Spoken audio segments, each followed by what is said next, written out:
What's up, everyone? I'm Andy.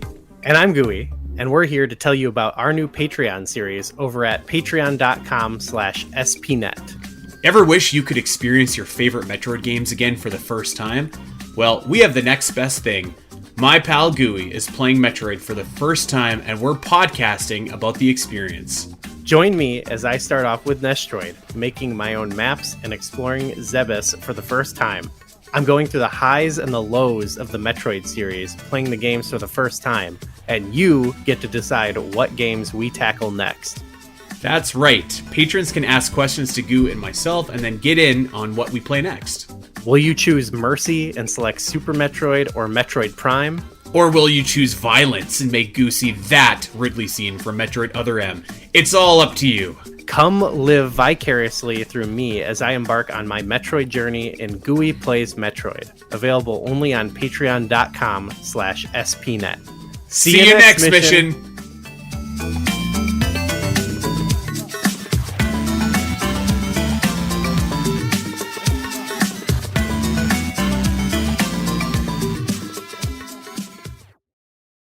Hello, everyone, and welcome to the Omega Metroid podcast from OmegaMetroid.com. My name is Andy Spiteri, and we have a special episode for you today. As you've probably guessed by listening to this intro with no music, we did not get time to go ahead and record over the Easter long weekend, so we are going all the way back to our very first Patreon episode that we ever did, actually, for Omega Metroid's Patreon, over on back when it was still on the Hunter tier. And this is going to be the very first ever ROM hack review that I did. And really, this game is what inspired this whole series. I saw the trailer for it, and I thought that it was super cool.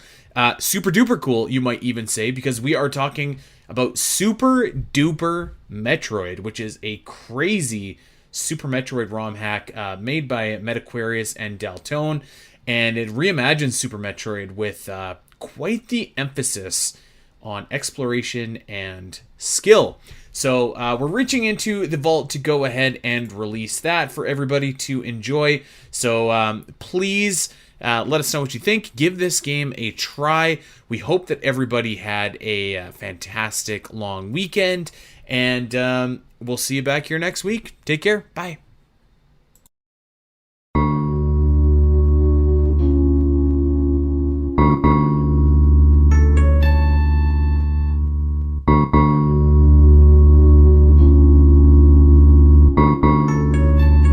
Hello, Omega Metroid patrons, and welcome to the first edition of Metroid ROM hack reviews.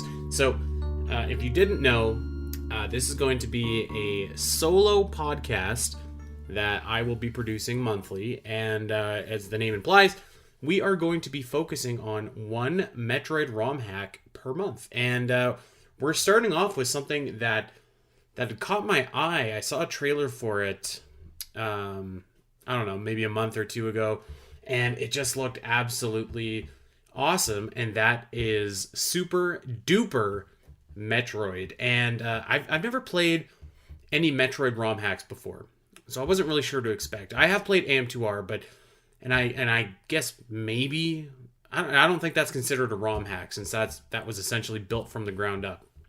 And to be honest, I consider AM2R just like an official Metroid game, whereas with this game, it was very clearly like a ROM hack, I guess. So I wasn't quite sure what to expect, if I thought that this would be something akin to AM2R, or if it was going to be something that was like kind of lame, because I think that like the ROM hacks are kind of all over the place from what I understand, from what I've heard. And it'll be interesting to see, like, reflect on this journey maybe in a year from now, after we've got some games under our belt. But so the ROM hacks, I feel like are widely varied in terms of quality and stuff like that. So I wanted to start with not only a ROM hack that I thought looked really good, but also a ROM hack of my favorite game, which is Super Metroid. And so this is like Super Duper Metroid was quite the experience, and I'm going to detail it. And if you're listening to this as well, I've uploaded all of my playthroughs. So if you really want to get the full shebang, you can go and watch the video of the playthrough, and you can see me play. Sometimes pretty good, sometimes not so good, and listen to my thoughts as well. So the best way that I would describe this, if any of you guys, I don't know if any of our patrons are familiar with ROM hacks or not, but the best way that I would describe this was it felt like a remix of a song, where like you know the song, you know the lyrics, but maybe the beat is changed, maybe the actual tempo is changed, maybe some of it's slowed down, maybe some of it's sped up. So it was the same experience, but just in a completely different way. And the first thing that I noticed about this game is the color, actually, and the color palettes for almost everything have been tweaked just slightly so that they look different. And that applies to areas, that applies to enemies, it applies to just environmental, everything. The color palette is just a little bit off. And when I say off, I don't mean that in a bad way. I mean that in a good way. And this game is, I would say that it was certainly geared towards people that had like a familiarity with Super Metroid, if not like advanced Super Metroid players. So, because yeah, there were some enemies and there were some items that were in like completely separate different areas, but everything that you saw, like every enemy that you saw, was something that was in Super Metroid. So yeah, I kind of went into this with I don't know, like I wasn't really sure what to expect, and I have a lot of thoughts on this game, and I'm gonna go through them here, and I'll lay them out. But I do want to say overall this was an absolutely fantastic experience.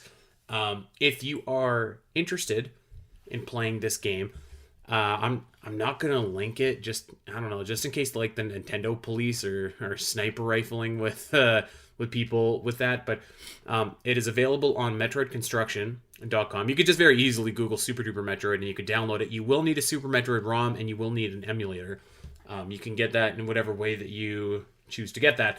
But yeah, this game is definitely geared towards veteran Super Metroid players for sure. And the way that the rooms and the layouts of the rooms were constructed, it was, to me, it was, I mean, obviously it was a remix of Super Metroid, but in a lot of ways it was also like very NES-troid like, where there was a lot of like really long vertical hallways. There was a lot of like, it kind of had like a similar item structure where like you'd have to get an item here, go completely across the map to get the next item, go completely back the other way to get that item as well. And there was a lot of like obstacles that were put in the way so that seasoned Super Metroid players would have a little bit of a tougher time. And like obviously if you're a really good player, you're going to overcome these obstacles fairly easily. But like for example, when you are like in Super Metroid, you can wall jump and then go off the same wall and then up and up and up repeatedly, and you can do that here too. But the way that this game kind of uses it uses like ledges. So for example, there will be a door, and instead of it just you being able to wall jump all the way up and then and then like get to the door, the game knows that you're going to try and do this. So the door will have like a ledge underneath it that's just far enough so that you can't actually wall jump, and then wall jump off the edge of that and then get into the door.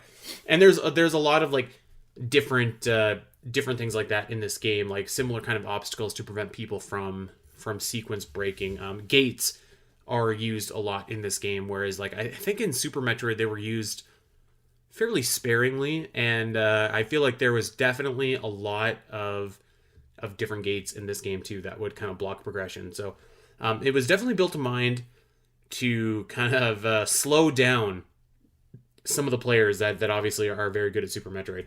But yeah, I guess well let's kind of run through just in general here. I talked about the areas of the game. The color palette is a little bit different for every area, so it does feel fresh. I mean, like you still do have like the jungle area of Brinstar. You still do have like the red swamp area. Meridia looks sandy and watery. Criteria is dark and rocky. So like that in and of itself does look the same, but the way like there's just some like different colored pixels, and maybe it's the enemies and stuff like that that really pop for me. But like it's just off by just a little bit, and that kept on striking me how it was like such a small little thing, but it made it look so unique and so like alien almost. So it looked very, very cool. I would say that this game is pretty tough, both in terms of it's very easy to get stuck, and we'll talk about that in a little bit. The items are hidden very well, but also like the enemies are rather they're rather tough. Like you and they scale with you as the game goes on. So like once you get like certain power ups, the space pirates that are in Criteria will get like an upgrade, and they'll be harder to eliminate. So and it does the same thing with like key hunters. It does the same things with Geemers and stuff like that. There's, in fact, the first area in Criteria, you can't even kill the Geemers until you get the grapple beam. So you just kind of have to jump over them and stuff like that. So that's pretty tough.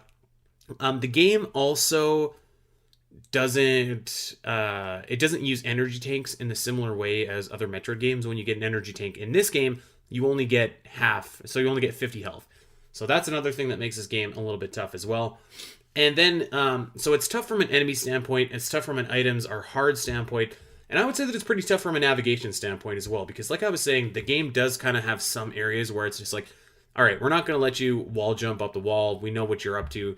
But there are other areas where you're like expected to use some of these techniques to just like advance in the game. So if you weren't very good at wall jumping or like timing your running jumps in Super Metroid, you might struggle a bit here. You might struggle a bit. So the item progression in this game kind of starts off in a fashion that you are used to. So you'll begin the game. Probably the first thing that you'll find is the morph ball, which, by the way, actually, I read some reviews for this online, and I haven't confirmed this, but it sounds like perhaps the morph ball might be available at different points in this game.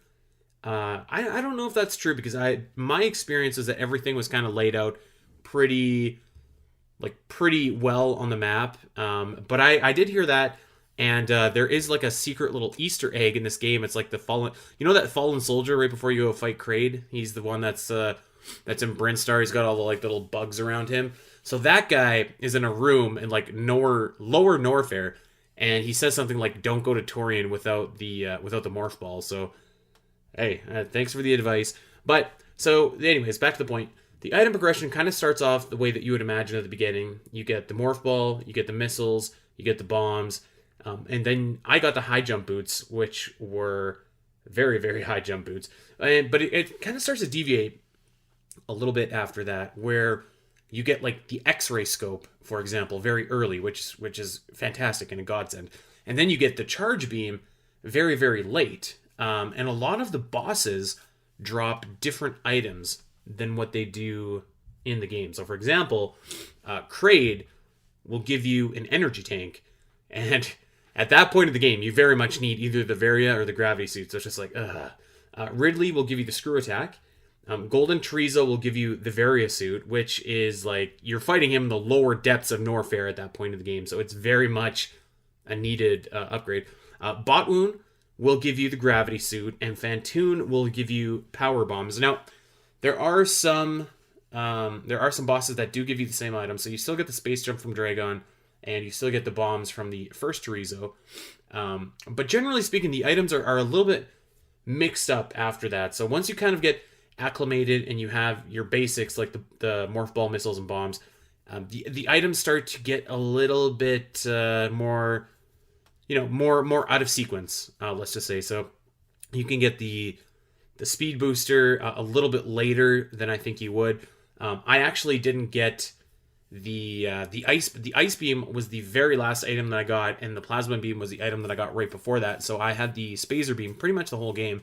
Power bombs took forever to find, and yeah, so like there's a lot of different ways that you can get items as well in this game, which I do appreciate.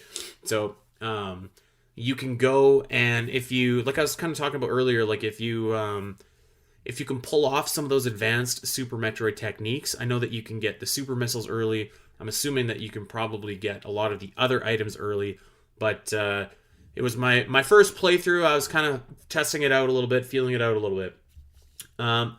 There's no map stations, at least none that I found.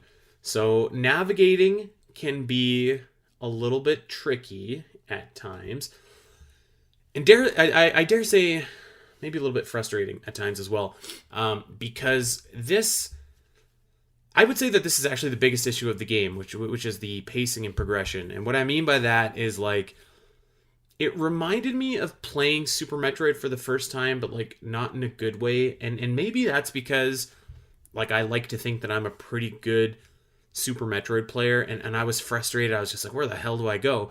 And maybe that's because I was still kind of playing the game by Super Metroid's rules, and I'll get to that in a second of how I broke that and finally had a breakthrough. But the pacing is just a little bit, it's a little bit off. And like I said, it's kind of Nestroid-ish, where like in Nestroid, for example, you go into that game, you go and get the first missile, and you have to backtrack all the way, like, back up the first tunnel, and you get the long beam. And then you have to go, like, way the hell across the map, and you get the Morph Ball bombs. And then you got to go down to Norfair, and then back up to Brinstar, and then down to Norfair, and then back. So you're kind of all over the place in that game. And it's kind of the same way in this game as well, which would be fine, but there's not really any navigational hints or cues that kind of point you where to go. And I guess that you could say that, like, Super Metroid doesn't really have that either. And I think that would be a fair point to make. But also, like, Super Metroid is a 30-year-old game almost at this point. And maybe it's just because I've played that game so much, but I just never had that problem playing Super Metroid. So you're going to get lost playing this game, and I would say that's there are some points where the pacing will grind to a halt. And this feels particularly bad after playing Metroid Dread, which the pacing of that game was so crisp and so smooth for a Metroidvania, where, like, you would kind of get one item and then it would flow right into the next. Like you'd get the you would get the speed boost, and then you could immediately use it and go up Dairon and then take the yellow transporter, and then that would take you to the next area that you need to go. And then once you got the gravity suit, you go back to Gavrin. Like, that game really kind of kept you moving and offered you a couple different shortcuts to kind of get your pacing here. And I'm probably going to do this a bunch of different times, so I might as well just get this disclaimer out of the way right now. Obviously, there's a big difference between a game like Metroid Dread or Super Metroid, which has a giant dedicated team of trained developers and paid professionals that are working on this game in collaboration, whereas Super Duper Metroid is a passion project made by amazingly talented people, amazingly talented fans. So it's obviously not fair to to try and compare the assets that went into Metroid Dread versus the assets that go into Super Duper Metroid. But I do think that it's worth bringing up anyways, because I feel like, for me, I was just like kind of like, oh, where the hell do I go now? Like, I've got this, I finally got the super missiles, but, like, what good did it do me? And there's no areas that I can actually use this item, where I do feel like in other games in the Metroid series, you do, like, you get that item and you kind of have a good idea of where you need to go to to maximize that item. So I think that this could probably use a little bit of work here, and I would say that that's probably my biggest criticism of Metroid Dread, as well as I would say that the map is kind of the criticism of Metroid, my biggest criticism of Metroid Dread, or Metroid Dread, Super Duper Metroid. Sorry, I'm new to this. Give me a break. Also, I think I said it on my other episode, but solo podcasts are weird. You kind of gotta talk on, and there's no one to pick up your slack.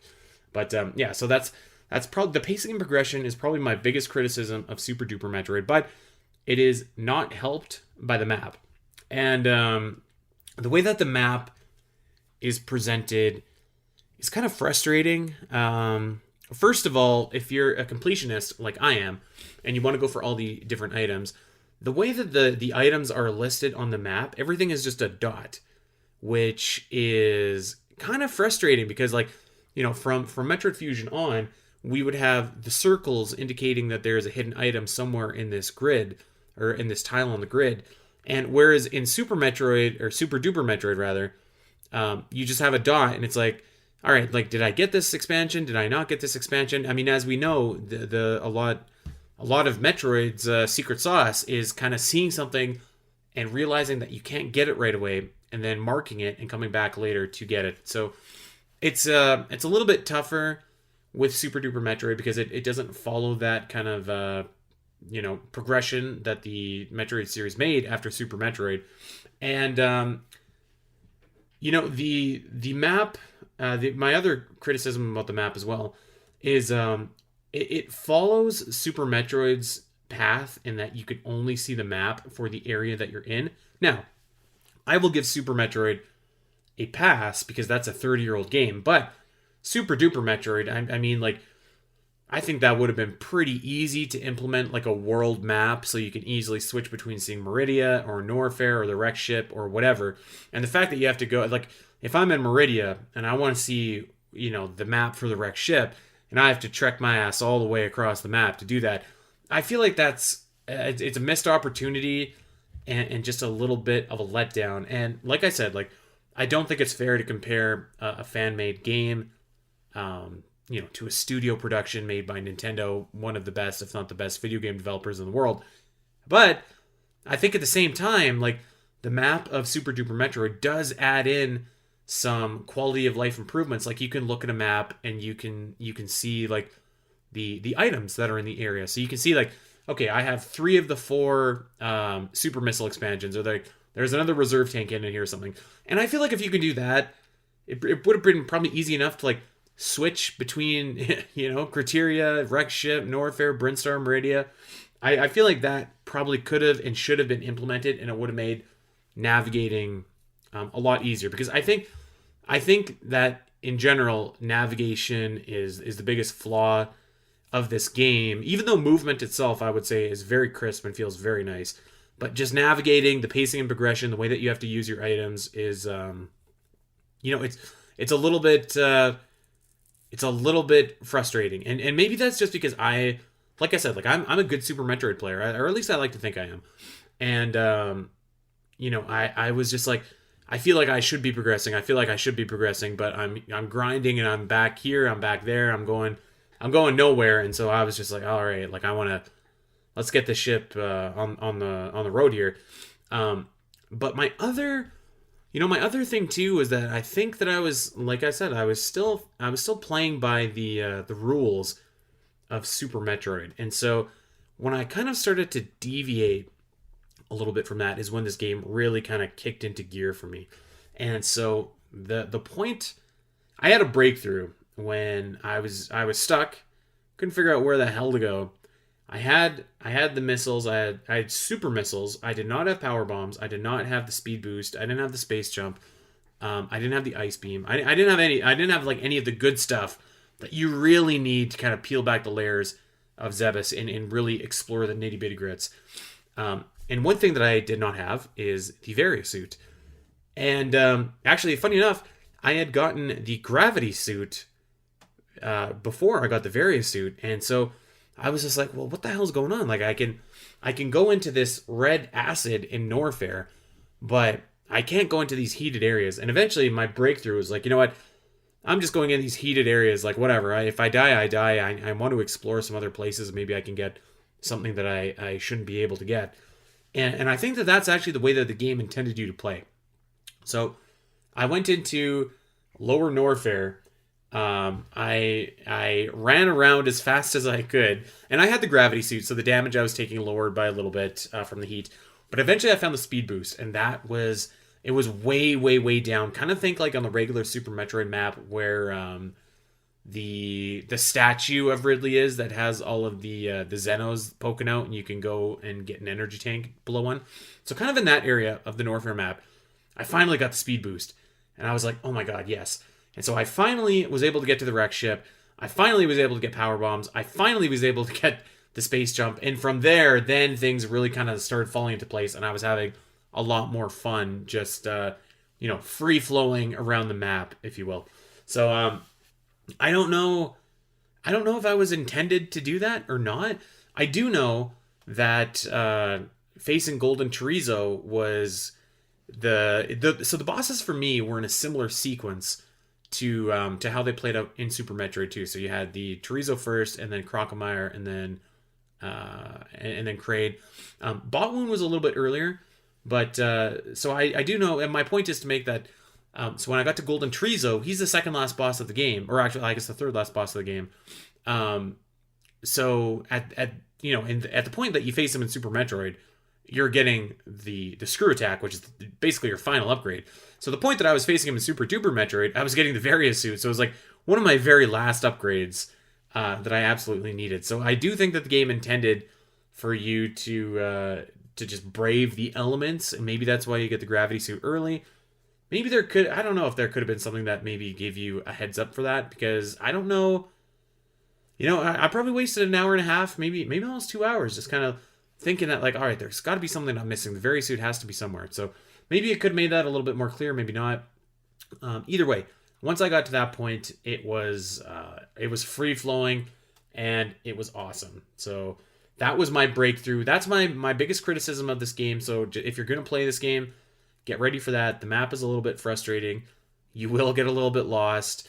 But don't do what I did and just go and venture into the heated areas. And you'll have a good time. All right. So I made a bunch of notes here. So I kind of want to just talk about a lot of things individually, and I'm going to try and group them together as well as I could. So we'll talk about some gameplay elements. Then we'll talk about some items. Then we'll talk about the bosses. And then we can talk about any other stuff that is at the end.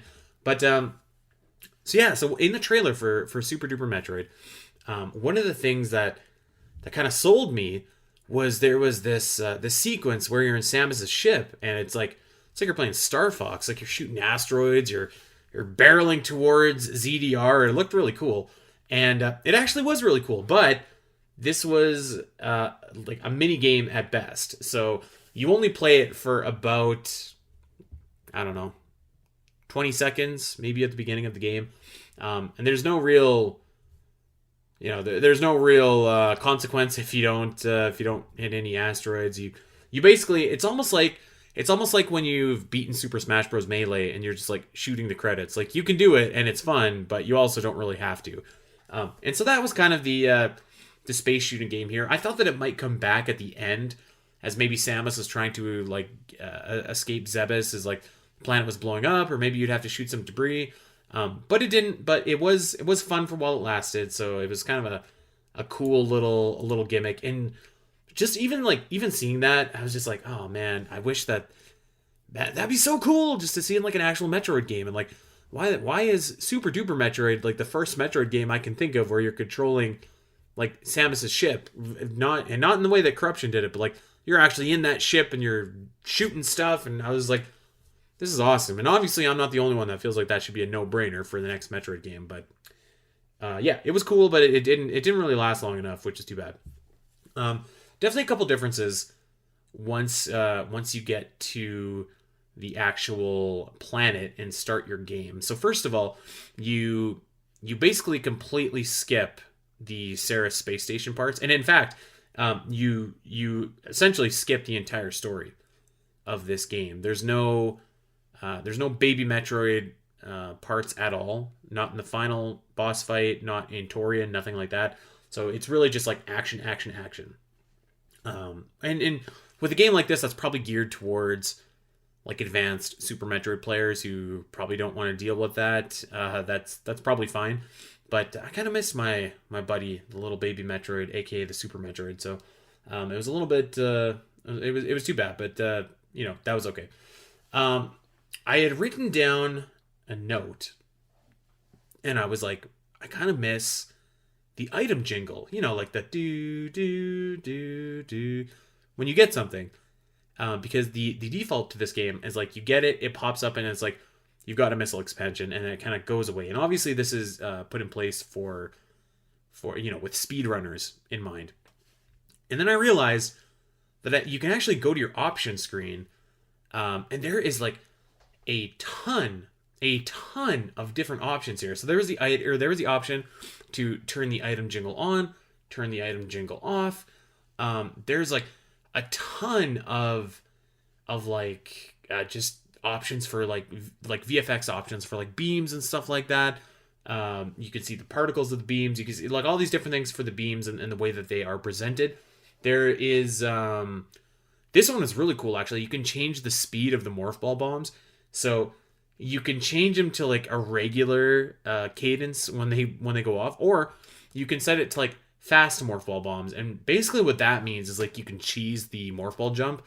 So I probably could have turned that on while I was stuck and like climbed up to the wrecked ship. But I didn't, because I didn't want to do that, because I figured I'm a good Metroid player. I can figure out the solution. But that was a really cool option, I thought. And the one that really stuck out to me, which I thought was very cool, is you can change the like the HUD basically.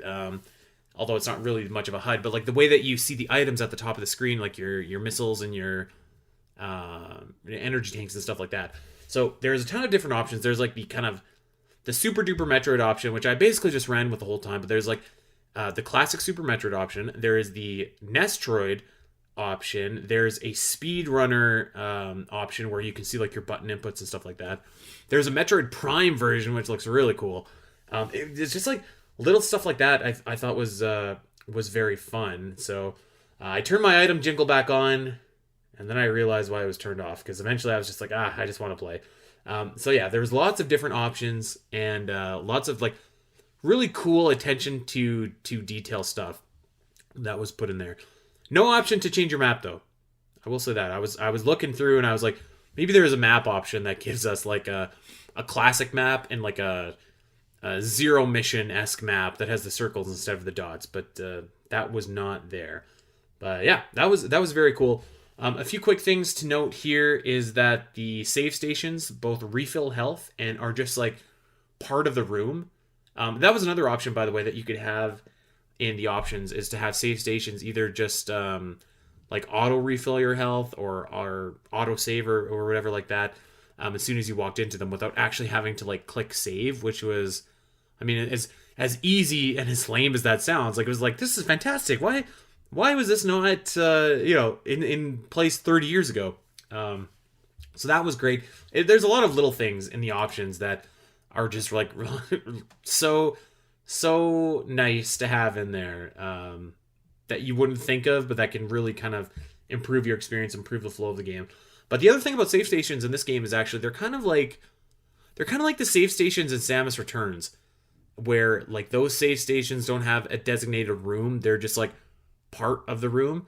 Now some save stations do. There are some like classic save station rooms, but a lot of them are, they're just like in the bottom right corner of like a big room in Meridia or something like that. So I kind of like that. I kind of like that it's like, a little bit versatile like that.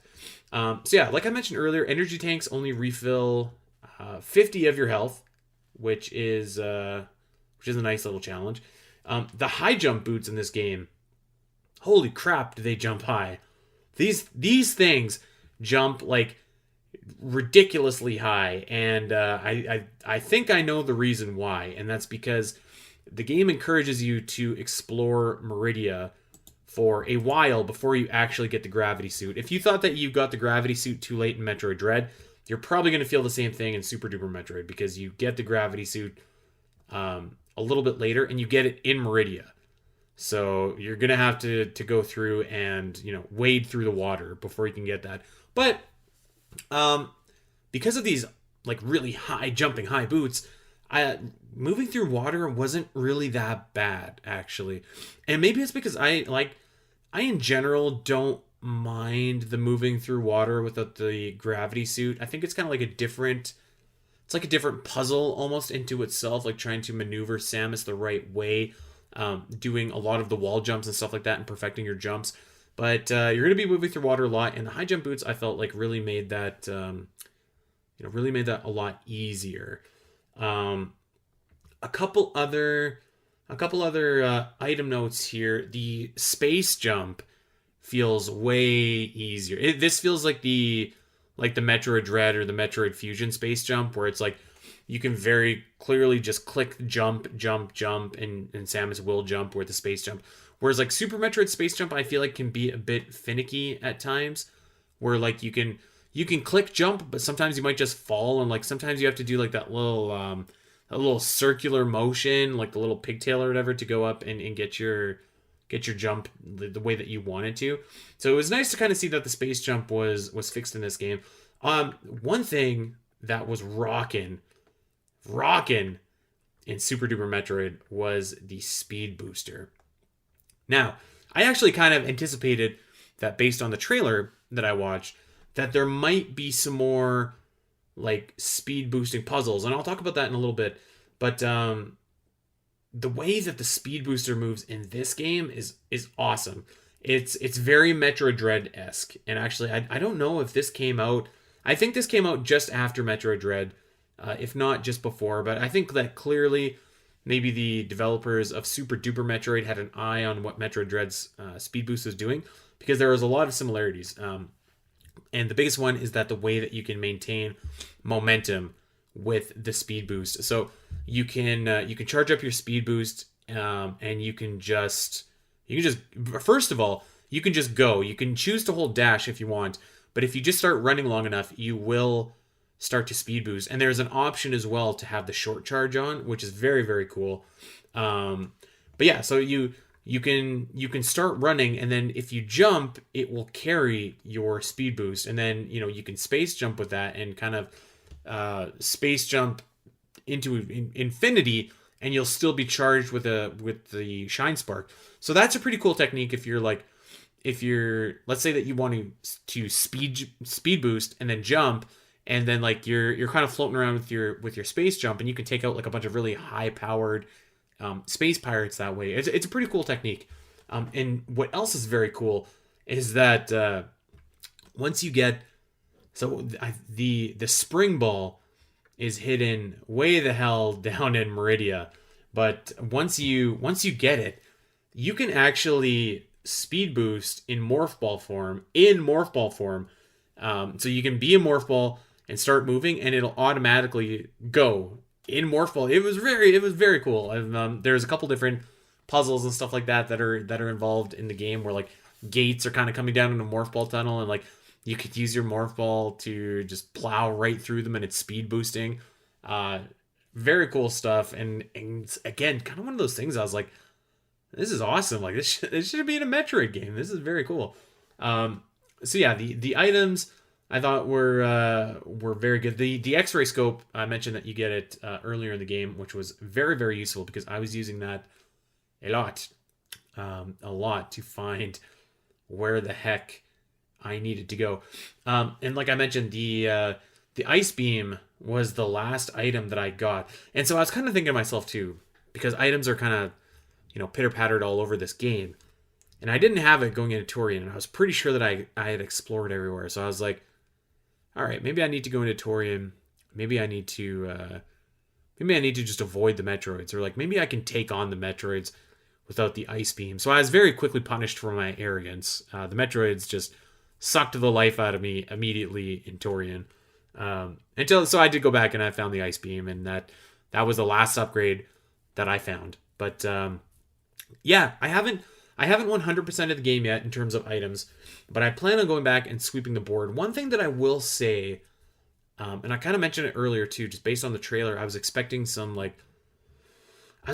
crazy shine spark puzzles, because there's a few, but there's not like a ton. Not in the way that obviously Metroid Dread I think is like the king of that, but even in the way that like Zero Mission or Fusion kind of present some of the harder shine spark puzzles in that in those games. I don't think that there's anything like that I've come across in this game, which makes sense because I don't think that there was anything like that in Super Metroid either.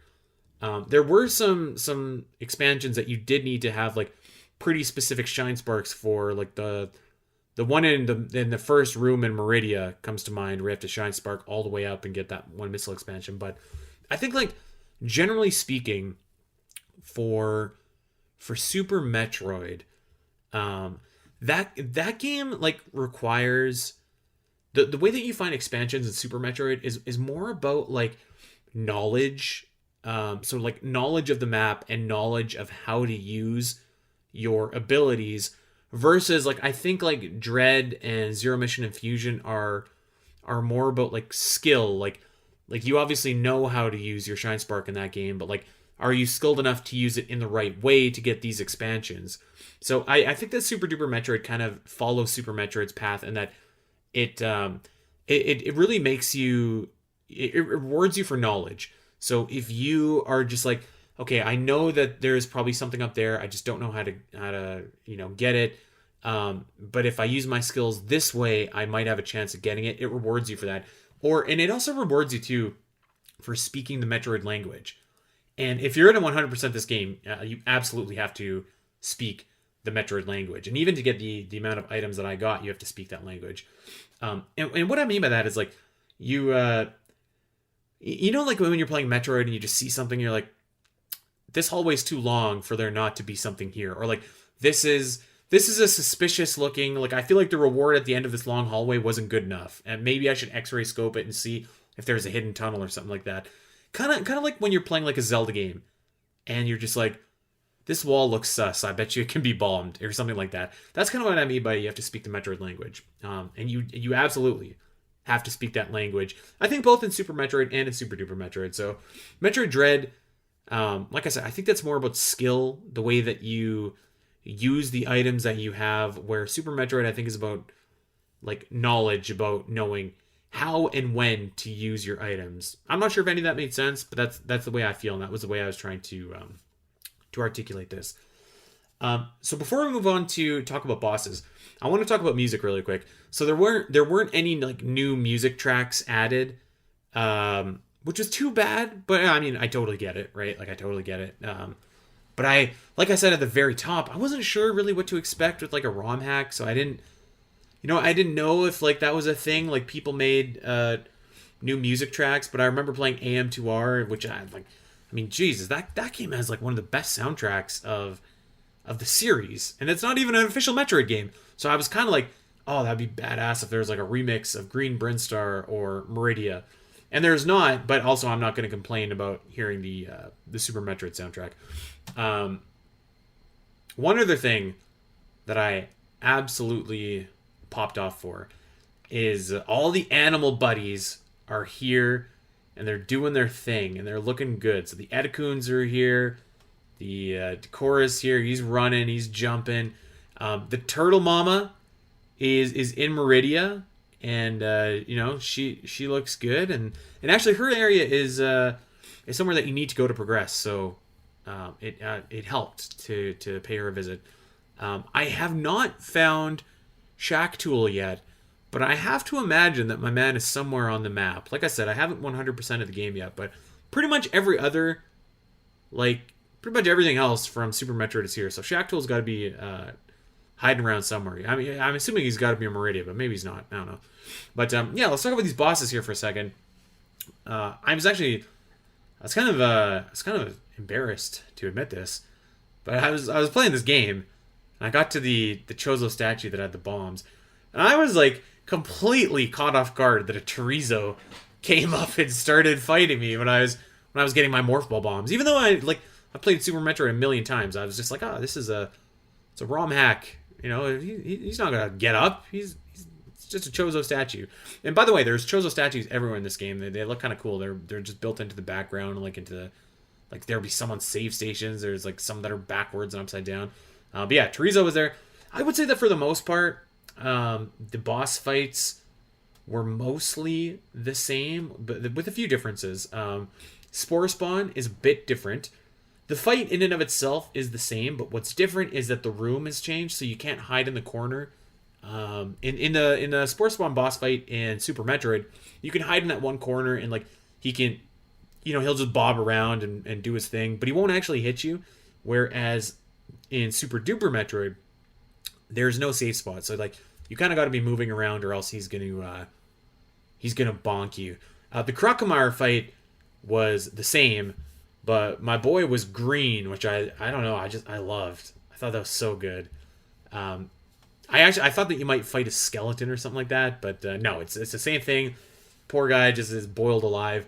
The Kraid fight, the Dragon fight, and the Ridley fight were basically the same. There were no changes other than slightly different room layout, but not really that different. The electrical socket was on the opposite side on the Dragon room, so I let him pick me up, and he just pulverized me with that attack, and then I finally got him on the right side there. But the Ridley room is a little bit different, but not much. The same basic idea. It's a long vertical room, and the Kraid fight too was a little bit different. Or the room was a little bit different, but the fight was mostly the same. The Botwoon fight was the same fight, but the room was so different that it kind of changed the way that you fight. There were only, I want to say that there were only like 4 holes in the Botwoon room, this one, but it was a much smaller room. And the original room was small, but this room was even smaller. So like he could have appeared at any point and hit you. I would say that the biggest difference in terms of boss fights was actually Fantoon. Because with Fantoon, you could hit him at any point, whereas in the regular fight, you kind of have to wait for him to like phase into reality or whatever, and you have to kind of pick your moments. Same thing, you can't hit him with a super missile or he will go berserk, but you can pound off like a bunch of different missiles. He kind of looks like he's like phased out of reality, so at first I wasn't firing, but then I was like, all right, well, this guy's been out of like reality for like forever. I'm just gonna fire a missile and see what happens. And it hit him. It kind of stopped him and slowed his momentum a little bit. So that fight was probably the most different of them all. I will say the Golden Chorizo fight was insane. That fight was bonkers. So I fought him very late in the game, and kind of like in the main game progression, I was fighting him right before I got to Ridley. But yeah, I mean, super missiles are useless against the Chorizo. So I was using regular missiles, which are, I mean, they might as well be useless. And like I mentioned earlier, I didn't have the plasma, I didn't have the ice beam. So I was like, oh my god, this guy is just a lunatic. Like, he was so insane. This was the toughest boss fight of the entire game for me, actually. It was so hard. Like, this guy was whipping my ass for, I think I died to him 3 times before I finally got it together and put him away. Generally speaking, like I mentioned earlier too, like everything hits a little bit harder in this game, so he was just laying the smack down. So I got to tip my hat to Golden Chorizo. He was the toughest enemy that I fought in the entire game. But yeah, so respect to my man. The Mother Brain fight was actually kind of lame. That I'll criticize that as well. I didn't like the last Mother Brain fight. So like I mentioned, there's no story. So like, you go into Torian, and Torian itself is actually pretty awesome because it's like, kind of, again, it's similar but dissimilar. The Metroids look a little bit different. They actually look like the logo that we use for Omega Metroid. They were like red and green, but there were also like mini Metroids in Torian too, which was cool. Torian was much longer than like the area was much bigger than it was in Super Metroid. But yeah, by the time that you get to Mother Brain, you don't have to go through like the room with all the Zebatites and the Rinkas and stuff like that. You pretty much you finally get to Mother Brain, and then you go up, and you kind of, there are Rinkas shooting at you, but there's no Zebatites. You basically just get right beside her, destroy the tank, and actually that's it. There's no second part of that fight like you would expect. So I thought that was a little bit anticlimactic, actually, because there was no Super Metroid action there. There was no the ending Mother Brain fight. I was thinking that, like, I think you could probably do that fight with skipping the the part where the baby Metroid comes in and sucks the life out of her. But maybe they didn't find a way to do that. I'm not sure. But so yeah, it ended very abruptly, actually. The escape sequence was very cool. A really fun escape sequence. I maybe dare say I even say better than Super Metroid's. But yeah, that was pretty cool. But it did kind of end abruptly. So I was just like, oh, okay. But yeah, so that was the bosses of the game. And, I mentioned earlier all the areas were very cool. Like I said, it's like a remix of a song. I think maybe I'll give a special mention to the wrecked ship. I think that was maybe the coolest area. The colors of the wrecked ship when it was off looked just like so ominous and stuff like that. There was a bunch of like different entrances to the wrecked ship too. Like, I mean, obviously they were all in Criteria, but like at different points in Criteria, and just I don't know. I thought that it was very cool. The way that the wrecked ship in particular looked and was integrated into the map, and I think that Torian did a really good job too, because I feel like that area can be a little bit boring, but it was kind of a creepy blue aesthetic. It almost looked like Sarah's space station, actually. Yeah, it was very, very cool. So yeah, that was my playthrough of the game. There is a mirror mode, which is cool, and a randomizer mode as well. I would, when I was playing this game though, I was just like damn, this almost feels like it is a random, like this feels like randomizer mode to me already, since all these items that I didn't know are all over the place, and like, I was still playing by the rules of Super Metroid, so I was like, all right, well, like, I feel like I shouldn't have to go into the heated area of Norfair to get the Varia suit, but here I am anyways. But yeah, so that option is definitely available as well. I would say, oh, and one other thing too, I don't know if there's a version of save or kill the animals at the end of this game, but I feel like there probably is, and I feel like I probably just missed it. So I'm gonna do this game again. I'm gonna finish this game again and beat Mother Brain in that kind of anticlimactic fight. I'm gonna beat Mother Brain, and I'm going to see if I can explore around, and if I can go and rescue my animal buddies, because I'm ashamed to admit, but I left them. I left them on Zebes to die. So I'm gonna try and have to write that wrong. But yeah, I would say that overall this is my first ROM hack like ever. This was I was really, really, really impressed. I really was, and I don't know if all ROM hacks are like this high in quality, but this one was like really, really awesome, and I had a really good time doing it.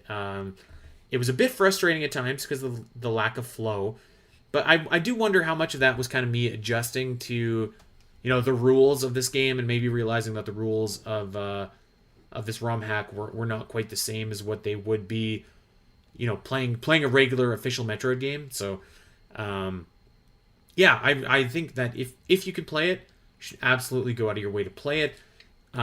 This, like I said, you need a Super Metroid ROM, and you need an emulator to do it. It's available on Metroid Construction. The creators of this game are Metaquarius and Daltone. So these guys really put something outstanding together. My final score, 6 hours and 23 minutes and 81% item completion. So there we go. Yeah, that was the first ROM hack I ever played, and this was the first episode of ROM hack reviews. So I would love your guys' feedback. It's a feeling out process. Let me know like what you liked about this. Maybe some other things we could do in future. Like I said, there's going to be video and stuff like that that you can watch the playthrough of. I didn't want to stream it to Twitch just because I didn't want. No, I feel like I didn't want to give everyone something that all the patrons of Omega Metroid have signed up for. So you can definitely check out that gameplay of Super Duper Metroid. I'm thinking that maybe the next game that we play is Metroid Rogue Dawn. So I'm going to put that as the next game that we do. But if you guys have anything different that you want, let me know instead, and we can do that. But yeah, this was this was it. This was a fun time, and it's like I said, it's always an adjustment doing solo podcasts. But man, once we got going about Super Duper Metroid, I was very excited to talk about this game. I had a lot of thoughts as someone that loves Metroid, Super Metroid dearly. So this was very cool. It reminded me a lot of playing Super Metroid for the first time, and I think that if you guys have not played this game, which I gotta assume is everyone, I think this might be up your alley. I think it's gonna be a good time for you. So yeah, check it out. And I just want to say again, thank you so much to you guys for supporting Omega Metroid. This is the first show of the Omega tier that we've released, and I'm just so grateful the way that the last month has went and shaped up, and it's been an awesome experience. So I'm hoping that you guys really dug this episode. I'm hoping that you dig the playthroughs. Like I said, if you want to tweak anything, let me know. If you have suggestions, let me know. If there's like a hack that you are like super passionate about, hey, maybe you just like come and do this with me for a show or whatever. Let's talk about it in the Discord channel, the patron only Discord channel. Until then, I'm gonna get out of here. Check out Super Duper Metroid. Thank you for supporting Omega Metroid, and we will see you next mission. Take care.